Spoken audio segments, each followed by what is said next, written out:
Lamentablemente a mí me arrebatan a un bebé cuando tenía apenas 4 meses de edad y una niña de 2 años. Después de muchos años logré comprender qué es lo que me estaba pasando. Se le llama violencia vicaria. Me mandó cortar el teléfono, me quitó también mi INE, me quitó papeles de la niña, me quitó el módem del internet y yo dije nada más falta que me dejen cerrada. Ese día, en la mañana, él me trata de distraer. Llega la trabajadora social y todo estaba preparado. Entonces se quita esa máscara, se ríe y dice: Magda, yo tengo tantos conocidos que yo no necesito de un expediente para quitarte a los niños. Y es donde temblé y dije: aquí algo está extremo. Hacen un amparo que se alarga como 2 años, donde el amparo lo único que resuelve es, pues tiene que ser un juez quien decida con quién se van a quedar. Y se ha alargado tanto que ya se alargó más de 11 años. Son 2 autoridades las que han ordenado que no se me regresen a mis hijos. Yo gané la custodia de mis hijos, pero siguen haciendo artimañas. O sea, te los quitan, pero te los quitan para poder seguir manteniendo el control. Aparte es quitarme el derecho maternal. Me tengo que conformar con verlos unos minutos.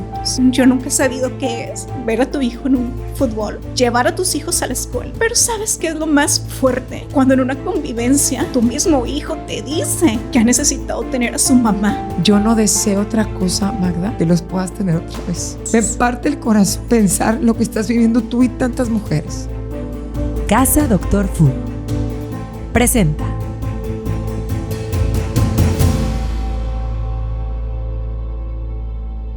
Bienvenidas, bienvenidos. Soy Maru Lozano Llamas. Esto es La Curiosidad Conecta. El día de hoy vamos a platicar sobre un tema que desgraciadamente es más común de lo que pensamos. No solamente en nuestro país. En muchos países sucede esto con mamás que les arrebatan a sus hijos. Este es el caso de Magda González, a quien agradezco que estés aquí. Magda, 11 años luchando por tener a tus hijos de nuevo. Tenían 2 años y 4 meses cuando te los arrebataron, literalmente. Gracias, Magda, por estar aquí, por ser además portavoz de muchas otras mujeres que viven esta violencia que se llama violencia vicaria, de lo que vamos a estar hablando. Gracias, Magda. Así es, Manu. Al contrario, gracias por la invitación. Y así es, lamentablemente a mí me arrebatan a un bebé cuando tenía apenas 4 meses de edad y una niña de 2 años. Después de muchos años logré comprender qué es lo que me estaba pasando.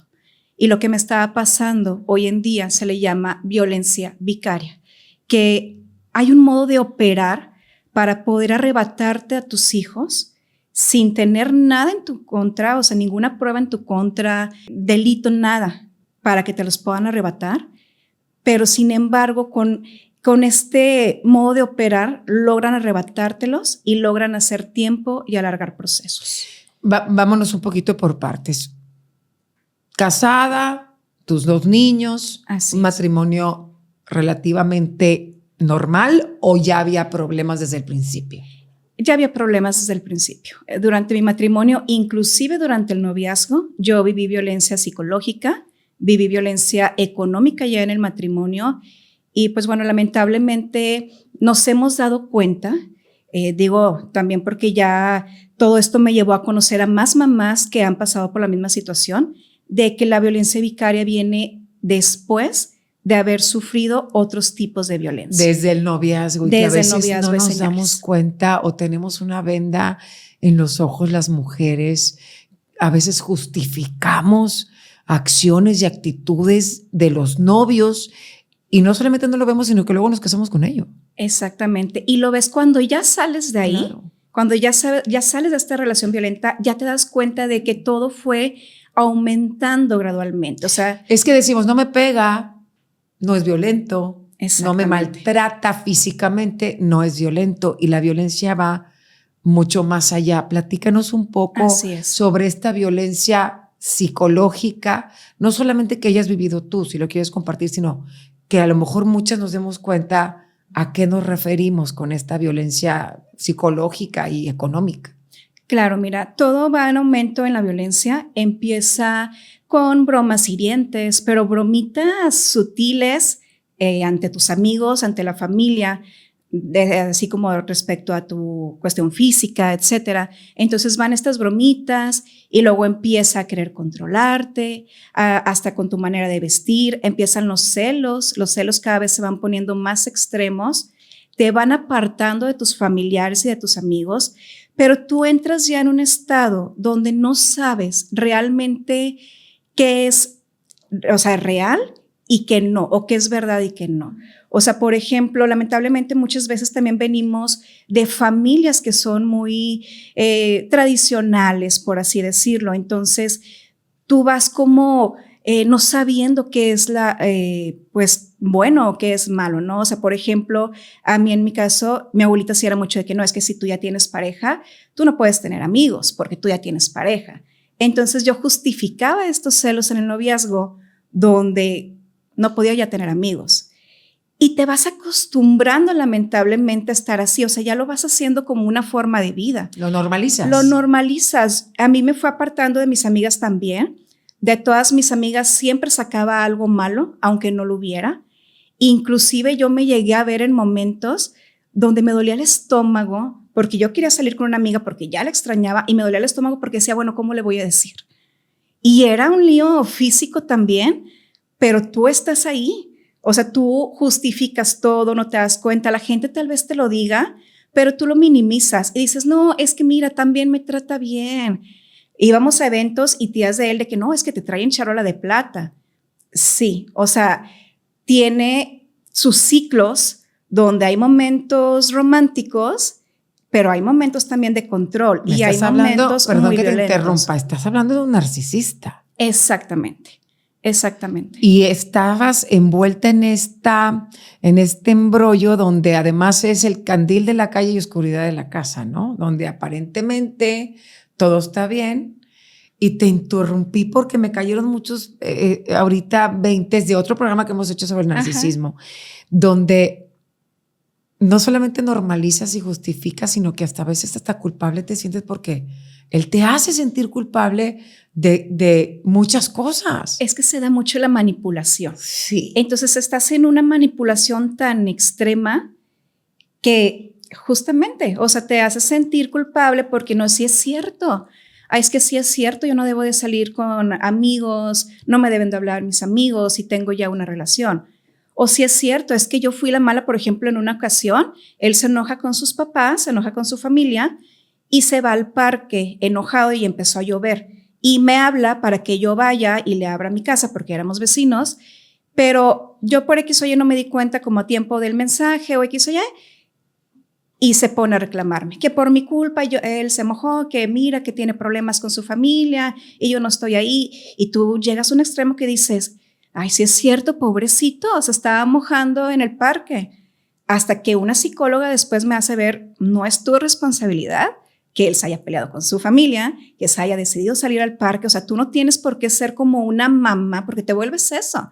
Te vuelves también como la mamá que quiere como ahí cuidar o proteger o decir, bueno, es que sí es cierto, pobrecito, porque también se hacen las eternas víctimas.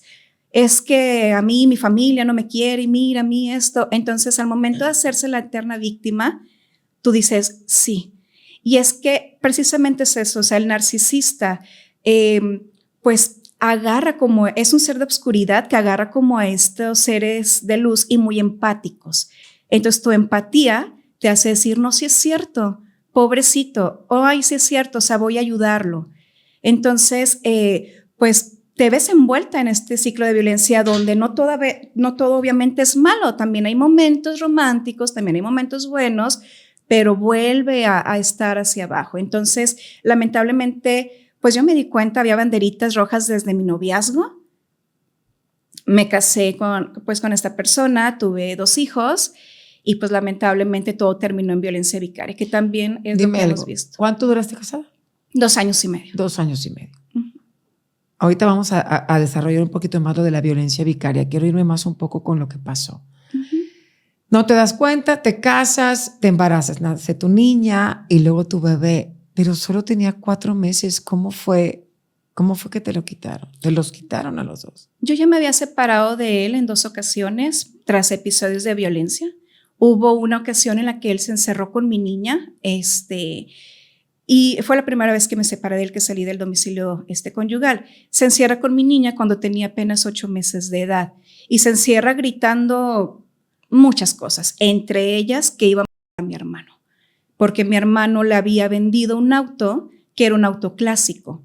Mi hermano le dice, oye, nada más toma en cuenta que es un auto de años atrás, ¿no? Entonces empieza a fallar el auto y empieza él a enojarse y dentro de su mismo enojo empieza con que a tu hermano hay que matar y entre el mismo enojo.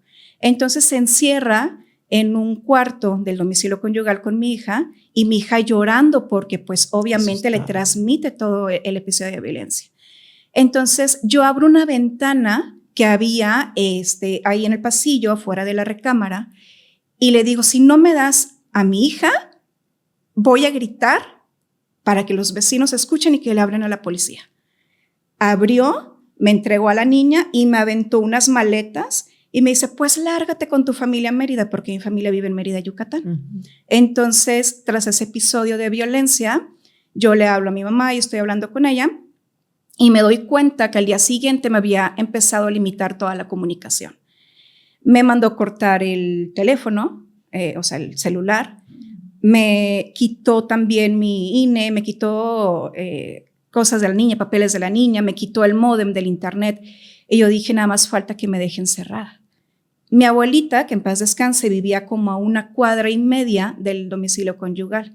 Entonces yo agarro a mi hija, agarro pañales, leche, todo, y me salgo a la casa de mi abuelita y le hablo a mi mamá y le pido que pues me compre unos boletos para poder irme para allá a refugiar con ellos. Mi intención nunca fue quitarle, obviamente, a mis hijos, pero sí era, toma una terapia para que controles esta violencia y para que mis hijos puedan estar bien. Pero ahí todavía no nacía tu bebé. Ahí todavía no nada nacía más mi estaba bebé. la niña. Mi niña tenía 8 meses Okay. de nacida. ¿Y qué pasó? Me voy a Mérida, Yucatán con mi familia.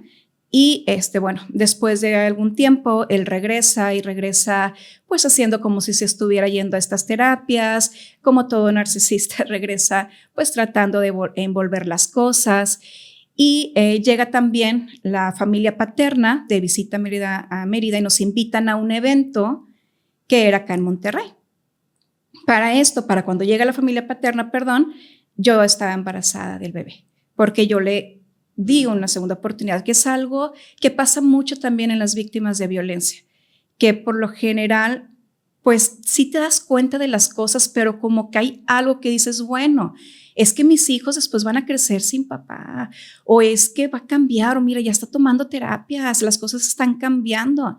Entonces te vuelves a encerrar en ese ciclo de violencia. Entonces yo me embarazo del bebé, es cuando llega la familia paterna, y con medio de trampas me traen a Monterrey, que para un evento que iba a haber de la familia paterna, y el ginecólogo que me atendía en mi embarazo me dice que mi embarazo pues puede ser de alto riesgo, que yo no debo de viajar, no debo de nada de esto.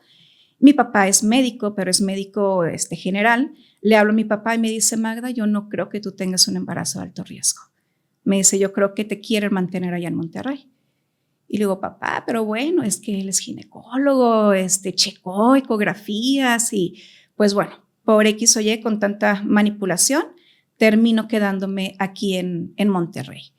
Nace mi hijo y siguen los episodios de violencia, pero los episodios de violencia se iban intensificando cada vez más, al grado de que él ya regresaba muy borracho, con sus amigos, al grado de que llegaba a pegarle a cosas que estaban cerca de mí y yo embarazada. Por ejemplo, yo viví mucha, pues, violencia económica también, escasez también. Nos habíamos quedado sin una recámara porque él se había ido a vivir a Mérida cuando yo me fui también con lo de mi hija.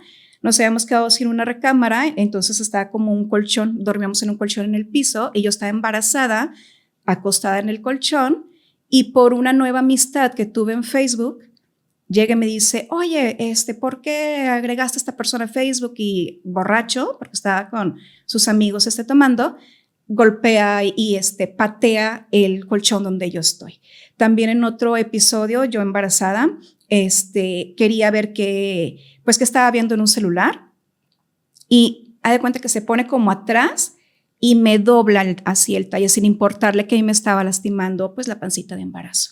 Entonces yo no quería que él viera el celular, pero porque yo ya estaba viviendo una violencia tan extrema que ya me estaba queriendo asesorar dónde me podían ayudar. Entonces a mí me habían pasado el teléfono de un instituto de gobierno que me podría ayudar y yo no quería que él viera eso. Entonces ahí es donde pues se vuelve como esta batalla de no me quites mi celular y es donde pues inicia el otro episodio de violencia. A los 4 meses de edad de mi bebé, yo ya veía las cosas como súper rara. Él ya me estaba sustrayendo o se llevaba uno de mis hijos, o sea, o se llevaba al bebé o se llevaba a la niña a la casa de sus papás y iba todos los días a la casa de sus papás. A mí nada más me dejaba con uno de los niños. Yo vivía violencia económica, no tenía auto ni nada de esto como para poder pues saber a dónde los estaba llevando. En eso empiezo a notar cosas muy raras. Por ejemplo, que él estaba hablando con su mamá para llevar a mi hija con un pediatra. Y le digo, oye, pero yo soy su mamá. O sea, yo quiero ir también a ver a la consulta de rutina con mi hija, ¿no? Y entonces veo que se pone nervioso y escucho que le habla a su mamá y le dice, oye, mami, es que ella quiere ir a la consulta. Yo después descubro, porque me pego para la consulta y descubro que lo que querían era dejar como una falsa prueba de que los niños estaban desnutridos. Digo, yo soy como de muy chiquita, soy muy petita, entonces mis hijos pues también han sido chiquitos, pero eso es por pues por herencia, no claro, porque ellos genética, estén no por porque genética. no les des de comer, ¿no? Exactamente. Entonces me trataron de pintar a que los niños estaban desnutridos. Cuando mi hija cumple los 2 años de edad, aprovechan a que le van a hacer una fiestecita para llevarse a mis 2 hijos y los encierran en la casa de los abuelos paternos. ¿A ti no te llevaron a esa fiesta? Ese día, en la mañana, él me trata de distraer. Yo iba a bajar a darle de comer a mi hija en la mañana y me trata de distraer. Me dice, oye, es que estamos pensando, porque ya habíamos hablado de divorcio, ya se lo había pedido yo. Y me dice, oye, estaba pensando que mira, ¿por qué no tratamos de pues solucionar las cosas, esto y el otro? Pero después me di cuenta que era nada más para entretenerme y distraerme. Después le digo, ¿sabes qué? Se está haciendo tarde, tengo que bajar a darle de comer a la niña. Bajo a darle de comer y me doy cuenta que toda la casa estaba hecha un mugrero. O sea, yo había recogido un día antes, ya había basura, había pañales sucios. Toda la basura que yo había sacado ya estaba dentro de casa. Acomoda a la niña para darle de comer y tocan la puerta. Era una institución que fue la que me quitó a mis hijos.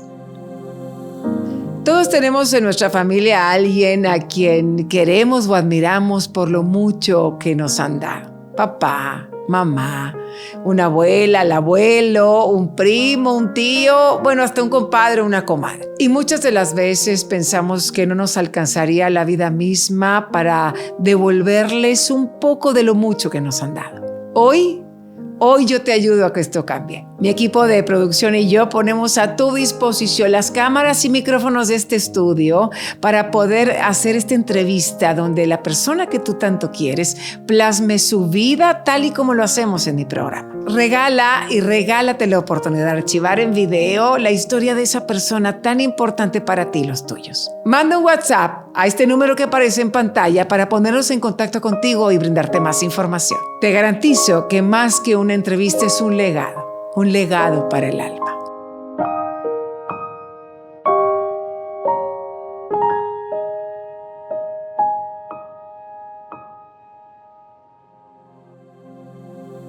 Llega la trabajadora social y todo estaba preparado para que se viera pues que la casa estaba sucia, que ya era tarde y la niña no había comido. Cuando él me estuvo entreteniendo, yo fui la que le dije, oye, ya me voy a bajar porque necesito darle de comer a la niña. Entonces ya todo estaba preparado. Entonces yo me salgo a pedir ayuda a un instituto que me podía pues ayudar, ¿no? Para asesorarme legalmente. Y en eso yo llego a la casa de los papás, que es donde tenían a mis hijos. Para esto, cuando llego, él ya se había ido al domicilio conyugal. Entonces, yo hablo con los papás, con los abuelos paternos de mis hijos y les digo, quiero pues preguntarles, ustedes saben lo que está haciendo su hijo. Ya me mandó a una institución diciendo que yo pues tengo a mis hijos mal, ¿no? Y uno de los familiares paternos se ríe, se desenmascara totalmente, porque siempre había sido como de, ay, mi total apoyo lo tienes. Entonces se quita esa máscara, se ríe y dice, Magda, yo tengo tantos conocidos que yo no necesito de un expediente para quitarte a los niños. Y es donde temblé. Y dije, aquí algo está extremo. Le hablo a mi mamá, le digo, mamá, necesito que vengas, porque yo estaba sola totalmente. De hecho, a mí me dijeron, antes de todo eso me dijeron, ve a hablar con el papá de los niños. Él te está esperando en el domicilio conyugal para que hables, déjame aquí a los niños, para que no escuchen. Voy a hablar con él y de forma muy burlona me dice, tú me quitaste a los niños una vez, que fue cuando yo me fui tras un episodio de violencia y que no se los quité, o sea, yo quería que tomara terapias. Y me dice, tú me quitaste a mi hijo una vez, pues ahora yo te los quito.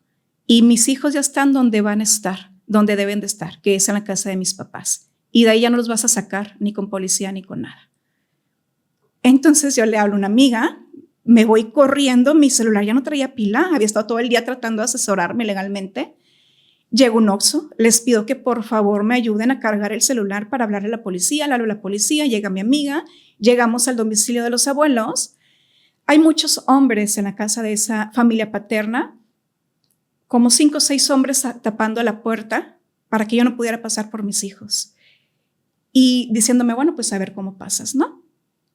Entonces, la policía, como no puede entrar, lo que hace es decirme, la única es que te regreses con él a tu casa, pues para que puedas estar con tus hijos. Entonces voy con mis hijos, nada más con uno, porque obviamente siempre me trató de controlar, a traer a uno él, y llego al domicilio y ahí se queda mi amiga mucho tiempo, pues porque las cosas estaban ya muy turbias, ¿no?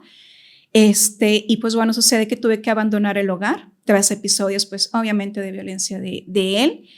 Él traía a mi bebé, entonces a mí me citan en el DIF y pues voy, ¿no? Voy a esta institución. Pues me hacen firmar algo que yo no quería firmar. Me hacen otras citas en donde el día que me iban a hacer firmar algo que no era, primero que nada me cansan psicológicamente. Me dicen que vaya muy temprano, como por ahí de las 8 o 9 de la mañana, y me atienden hasta como las 3 de la tarde, para que yo estuviera agotada, con hambre, y estuviera pues más débil emocionalmente o psicológicamente. Entonces me hacen pasar a una sala donde me dicen que mis hijos se tienen que quedar con la familia paterna, con los abuelos paternos, porque supuestamente habían estado desnutridos, porque ahí se me pasó mencionar que antes de todo esto, yo le pregunté al personal de la institución, le dije, bueno, pero ¿por qué me están quitando a mis hijos? Si ellos no tienen desnutrición. ¿Fue el DIF el que te los quitó primero? Fue el DIF. Entonces, yo les llevé una carta porque algo muy común en la violencia vicaria es que te hacen denuncias falsas. Entonces él va y me pone una denuncia falsa donde le piden a mi hijo, lo revisan y sale un dictamen médico donde dice que mi hijo no está, o sea, no tiene ninguna huella de niño maltratado, ni desnutrido, ni nada. Y yo ya traía una constancia de la niña también de su pediatra de cabecera donde decía que la niña estaba en perfectas condiciones de salud. Entonces yo me hago de estas pruebas, voy con las personas que estaban haciendo todo esto y les digo, a ver, pero ustedes me están diciendo que me van a quitar a mis hijos porque supuestamente están desnutridos, pero yo aquí tengo las pruebas de que no es cierto. Y me dicen, es que estuvieron. Le digo, no es cierto. De hecho, inclusive había muchas contradicciones de la misma familia paterna en ese aspecto, ¿no? Entonces, ya después me cambian la jugada y me dicen, no, es que tú eres víctima de violencia y él es violentador. Entonces, sus hijos no pueden estar con ustedes. Como diciendo, como tú ya estás dañada porque tienes violencia, entonces no pueden estar, ¿no? Entonces le digo, pero ¿por qué los estás dejando en el lado violento? ¿Por qué los estás poniendo en la familia paterna? Si aquí está también familia materna mía, pues diciendo que entonces ellos los tengan por un tiempo, ¿verdad? O sea, que realmente tampoco era justificante. Sí había sido víctima de violencia, pero nunca hubo una justificante donde me dijeran que yo no era capaz de cuidar y tener a mis hijos. Entonces me hacen firmar algo que no era. De hecho, pues con varias artimañas, por ejemplo, ponen muchos papeles sobre la mesa y me pasan unos a mí para que los lea, cambian los papeles, que nada más cambian ligeritas palabras. Ligeras palabras, pero que cambian todo. Obviamente firmaste? poner un no o un sí antes, Claro. lo van a cambiar. Yo no quería firmar, de hecho me presionaron mucho para que lo firmara, que mis hijos se iban a quedar con los abuelos paternos mientras el papá y yo tomábamos terapias psicológicas, yo como víctima de violencia y él como pues un violentador. Entonces, a mí me habían dicho que nada más eran 6 meses y que yo podía tener a mis hijos cuando yo quisiera. Simplemente los abuelos paternos iban a fungir como un, pues sí, o sea, como un espacio apoyo. seguro mientras ustedes arreglaban todo. Exactamente. Mis papás, mi mamá ya había venido de Mérida para acá, mi papá no. Entonces mi mamá prácticamente la echaron para afuera porque no, es que tú no. Porque aunque seas la abuela materna, pero tú tienes, tú vives en otra ciudad, entonces tú no eres apta. Llevo a unos tíos que me pueden apoyar, son a los que sí dejan ingresar a la sala y estos tíos se ofrecen para también apoyar con el cuidado, pero era una manera de rescatar a mis hijos y de rescatar que yo pudiera estar con ellos. Firman y ¿qué pasa después? Que esta persona va, el papá de mis hijos, y amenaza a mis tíos, que en paz descansen ahorita, porque ya por cuestiones naturales de enfermedades fallecieron ya hace algún tiempo, pero va y los amenaza para dejarme totalmente vulnerable y desprotegida. Entonces a mí me hacen firmar esto en el DIF, donde yo estaba accediendo a que los abuelos tuvieran temporalmente la custodia.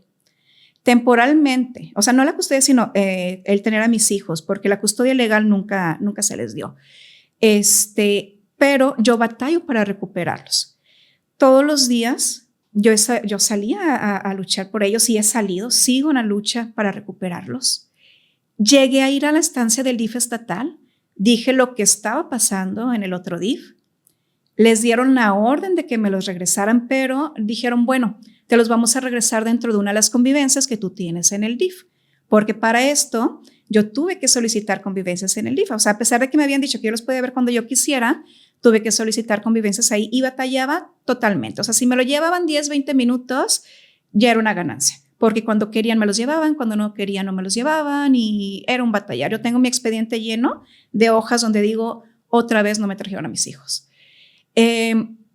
Pero a ver, ¿no era temporalmente, no era por 6 meses? ¿Qué pasó después de esos 6 meses? ¿Por qué no te los daban? Artimañas para ir alargando los procesos. Cuando yo llego al DIF y dan la orden de que me los regresen, entonces tanto los abuelos paternos como el papá de los niños se van a amparar de esa orden, ¿no? Y también se amparan ante la policía y ante todo para que yo no pueda llegar por mis hijos. Hacen un amparo que se alarga como 2 años, donde el amparo lo único que resuelve es, pues tiene que ser un juez quien decida con quién se van a quedar. Entonces, prácticamente nada más fue tiempo, y se ha alargado tanto que ya se alargó más de 11 años. De hecho, ya en esos 11 años son 2 autoridades las que han ordenado que se me regresen a mis hijos. O sea, en esa ocasión el DIF estatal y también por ahí de pandemia, yo gané la custodia de mis hijos. La juez con todas mencionando todas las pruebas que yo tenía a mi favor, me cede la custodia de mis hijos, pero siguen haciendo artimañas para que esto se vaya alargando. Entonces logran bajar esa sentencia que porque no había habido una escucha de menor, que tenían que escuchar, ¿no? Cuando la jueza había dicho, bueno, lo que pasa es que si se los quitaron prácticamente desde que salieron del vientre materno, pues obviamente aquí no es lo que me vayan a decir los niños con quién quieren estar, sino con lo que se ve de con quién sería mejor que estuvieran, ¿no? Entonces, ¿nunca trataste, no sé, por las buenas? O sea, porque con leyes, o sea, ni siquiera puedo imaginar, Magda, estar lejos de tus hijos. Así es. Ni siquiera años. Puedo pensar qué es para ti verlos cada determinado tiempo, un ratito. No quiero ni pensarlo. Sí llegué, bueno, Sabemos que con este tipo como de agresores, por así decirlo, no se les puede tener mucha confianza en que puedas llegar a un acuerdo. Traté de hacerlo en su momento. Hubo una ocasión donde me senté con él después de años también de haber estado en este proceso. Y a lo que me llegué a dar cuenta en esa vez y en una vez también que estábamos en conciliación, es de que él no quería ceder la custodia, obviamente. O sea, él quería el control total. Y esto es algo muy común que pasa en la violencia vicaria. O sea, te los quitan, pero te los quitan para poder seguir manteniendo el control sobre ti. Porque como ya decidiste romper con ese ciclo de violencia y decidiste alejarte, entonces la única manera en la que no te vas a ir y en la que te van a seguir teniendo sometida y controlada es quitándote a tus hijos. Entonces, él obviamente no quería llegar a ningún acuerdo. De hecho, cuando yo me senté con él a platicar, todas las palabras que yo le escuchaba eran sobre él. Es que yo no quiero, es que a mí no me gustaría, pero nunca le escuché ¿qué necesitan mis hijos?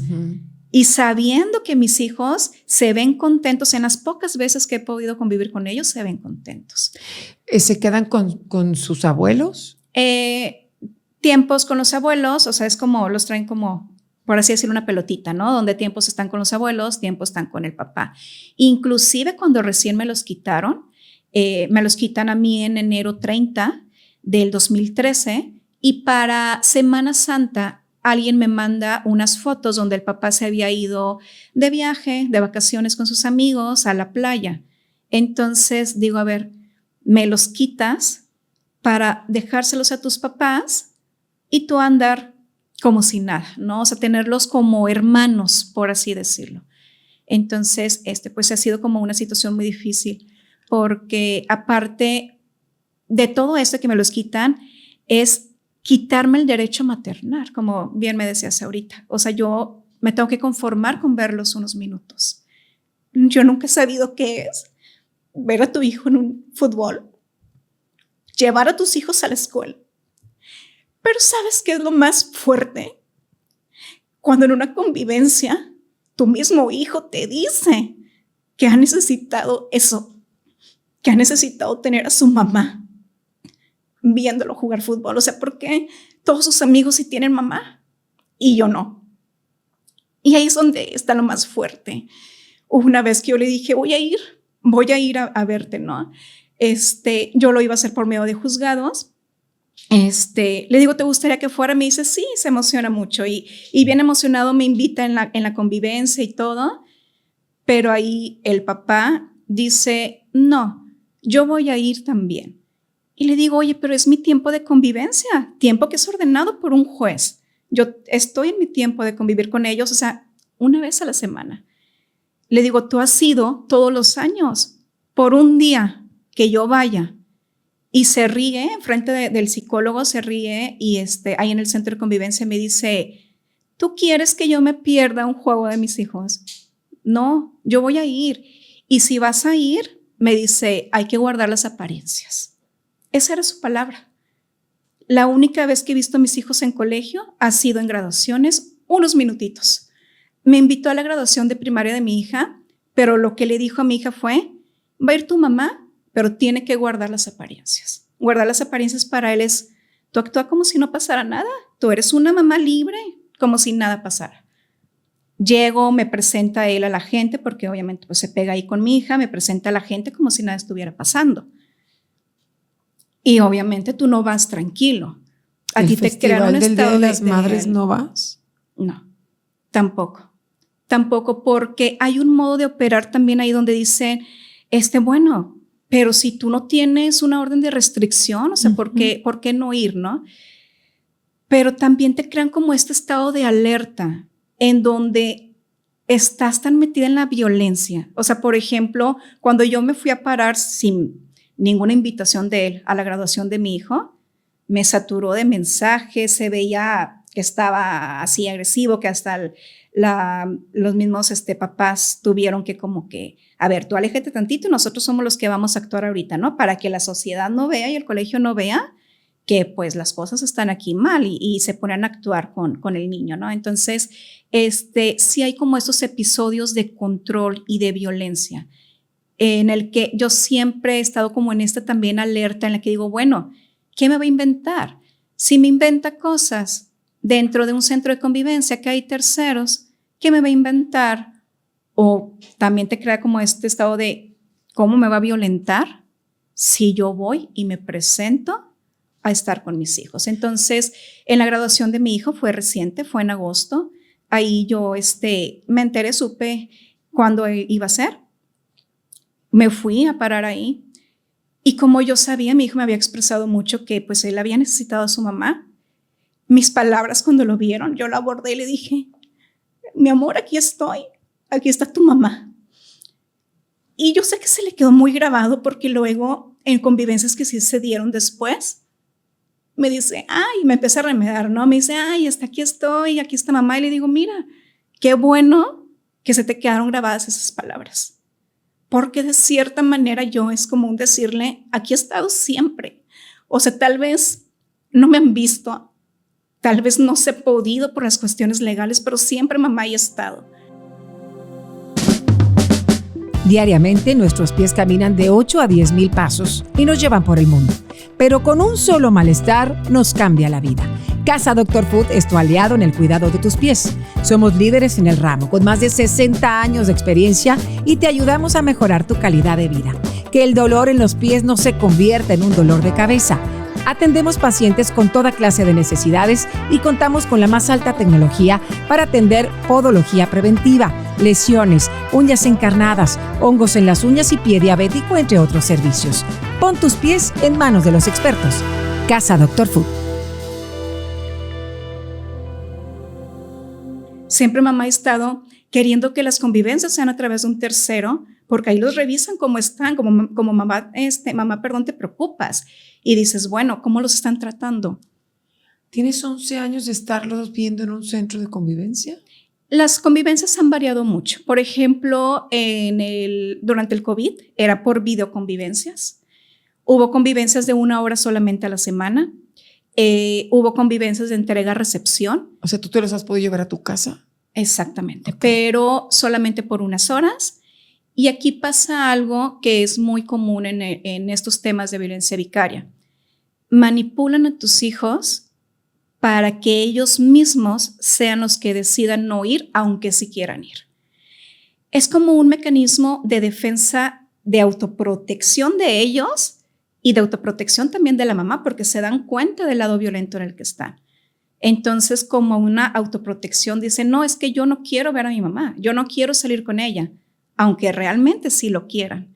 Aunque realmente, digo, por ejemplo, en mi situación, cuando he podido convivir con mis hijos, todos los reportes del centro de convivencia reportan que mis hijos han regresado felices de convivir conmigo.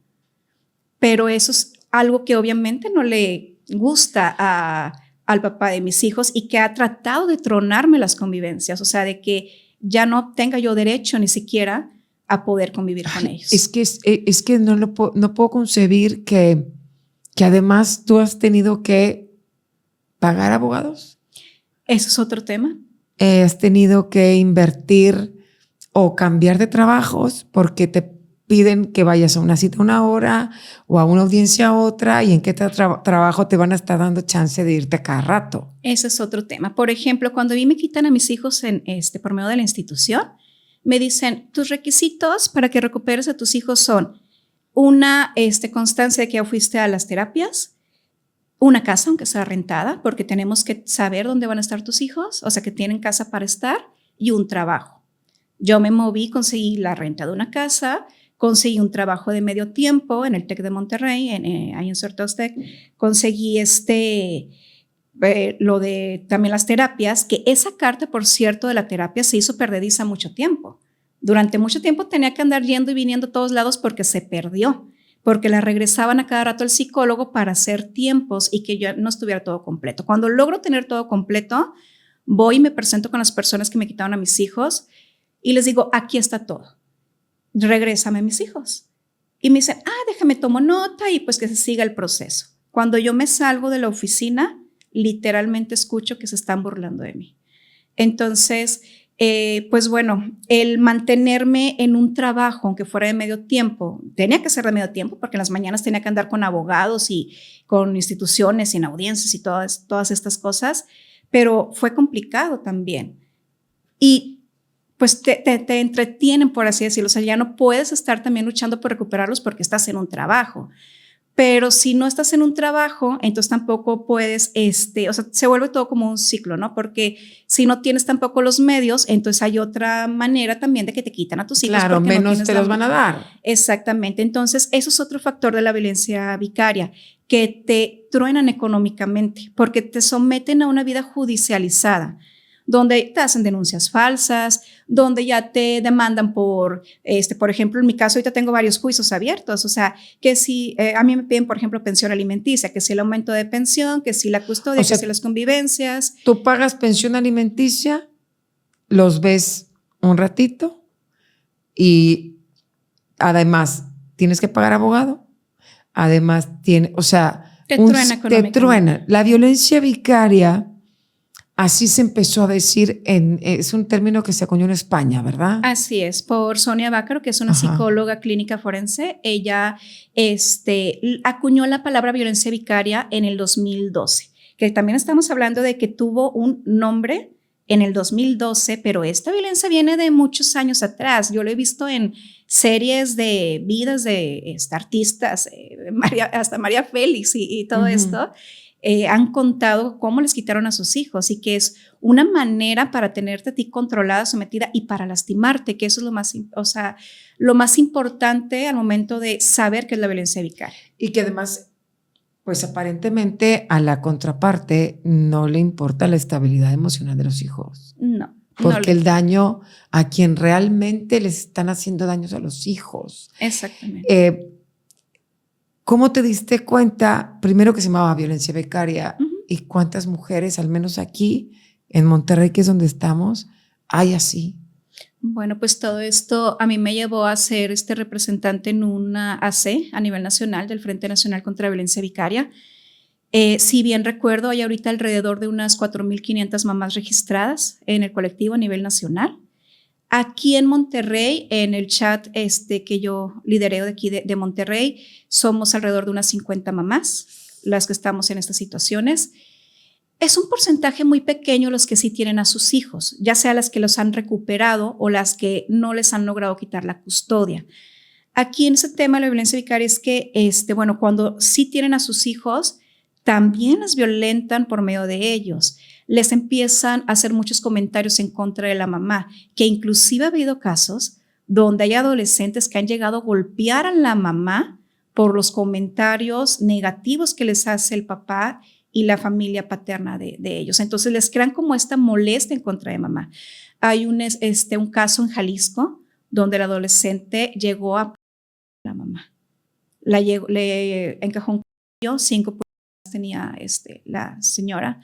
Gracias a Dios vivió, o sea, sí sobrevivió a esto, pero ¿cómo te crean todo esto donde tratan de poner a tus hijos en tu contra desde chiquitos? O sea, desde bebés, desde niños, no les importa su estabilidad.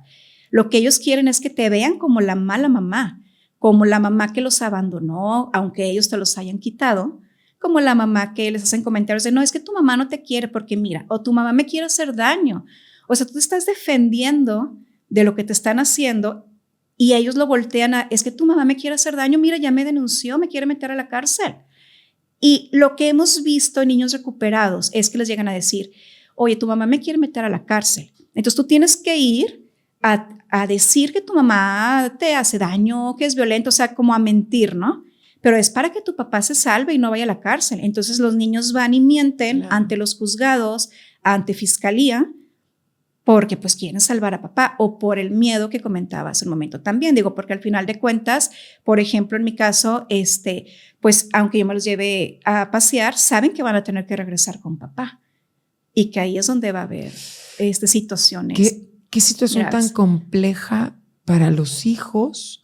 Así es. Para ustedes también y para toda la familia, porque finalmente sabemos que el día de mañana estos niños que han sido arrebatados de sus mamás, que han sido emocionalmente violentados de esta manera, en lugar de tener una infancia feliz, que pueden tener a mamá y a papá aunque vivan separados, como muchos de nosotros, donde nos hemos divorciado y nuestros hijos o en mi caso mi hijo, pues ve a mamá y ve a papá, y que en un momento dado, por privilegiar su situación emocional, psicológica, bueno, pues cedes en muchas cosas, pues para que el niño o los niños pues estén lo menos raspados posibles. Y más estás viendo que regresan de las convivencias alegres y contentos por estar con mamá. Y tocaste un punto también muy importante, no nada más los alejan de mamá, los alejan de todo su entorno materno. Mi familia vive en Mérida, como mencionaba. Mi mamá ha podido ver a sus nietos 2 veces, 3 veces. La última vez que lo vio trató de sobresaturarlo y abrazarlo. Claro, y la emoción, y no conviven ni con tíos, ni con primos, ni con abuelitos de la otra parte, y le estás negando a los niños y eso. Y sabes que también, Maru, no nada más negando, también hablándoles mal de la otra parte. Claro.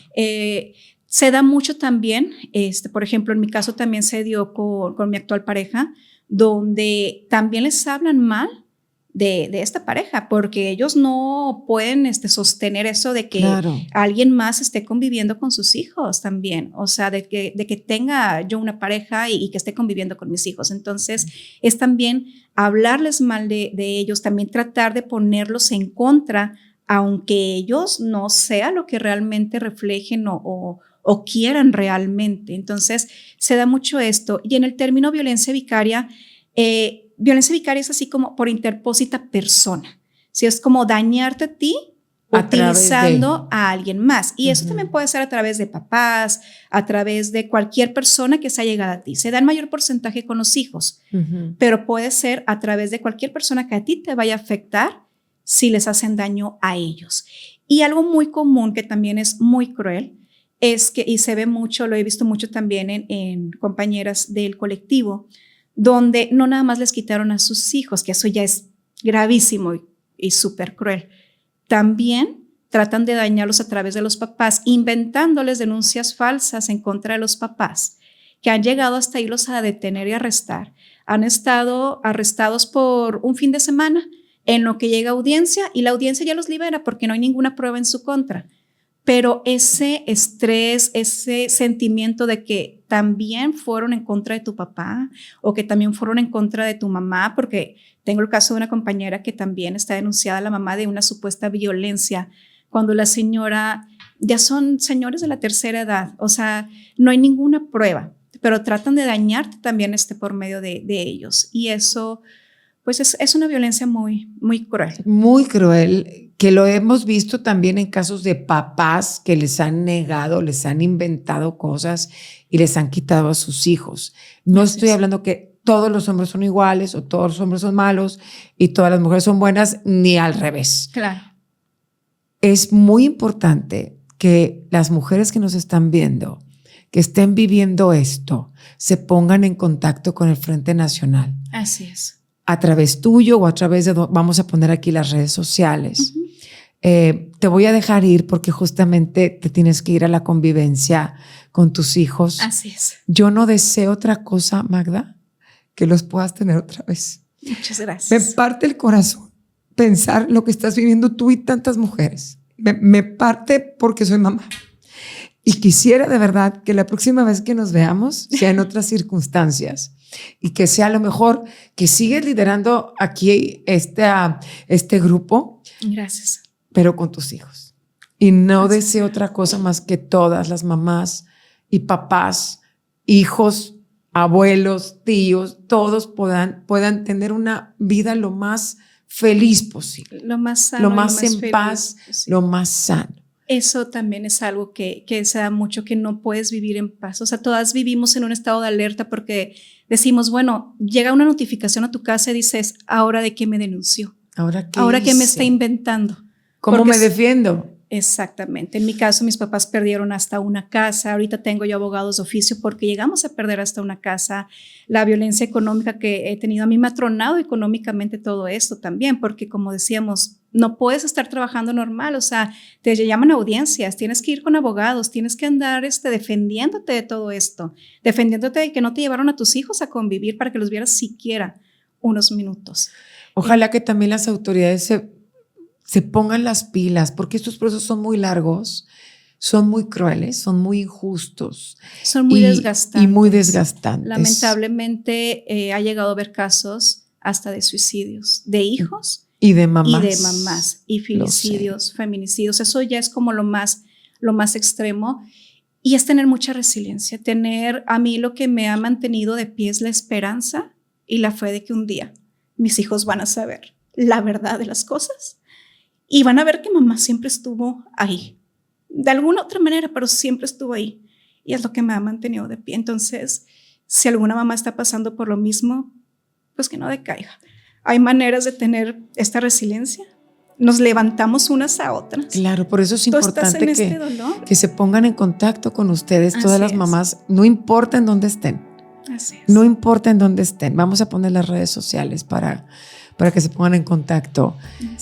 Te abrazo. Gracias. Y ahorita te voy a abrazar ahorita que terminemos y voy a tratar de estar en contacto contigo justamente para darle seguimiento a esto y darle voz a quien lo necesite. Muchas gracias. Gracias, Magda, por contarnos esto. Si crees que este programa le puede servir a alguien, compártelo. Soy Maru Lozano Llamas, La Curiosidad Conecta hasta siempre. Casa Doctor Food presentó